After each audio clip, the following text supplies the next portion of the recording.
ಹಿಡಿತಾರೆ. ಯಾಕೆ ಪ್ರತಿಭಟನೆ ಮಾಡ್ತಾರೆ?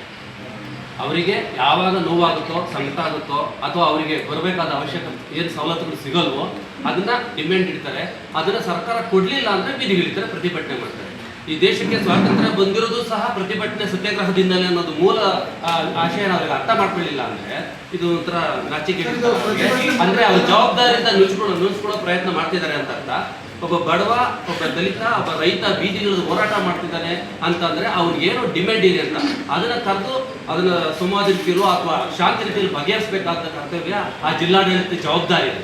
ಆ ಜವಾಬ್ದಾರಿನ ಅವರೇನೆ ಜವಾಬ್ದಾರಿನ ಈಚೆಗೆ ಬಂದಿದ್ದಾರೆ.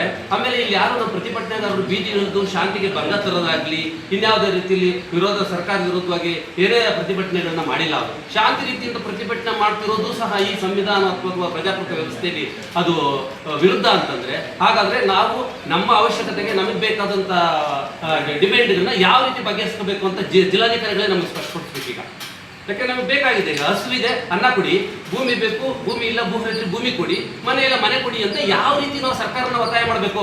ಅವ್ರು ಹೇಳಿ ಅದನ್ನು ಅಲ್ವಾ ಸರ್? ಅದೊಂದು ಉದಾಹರಣೆ ಕೊಡ್ಲಿ. ಈ ತರ ಮಾಡಿ ದೊರೆಸ್ವಾಮಿ ಅವರ ನೇತೃತ್ವದಲ್ಲಿ ನಾವು ಸತತವಾಗಿ ಈಗ 2015ರಿಂದ ಇಲ್ಲಿವರೆಗೆ 10 ವರ್ಷ ಆಯ್ತು ಹೋರಾಟ ಶುರು ಮಾಡಿ.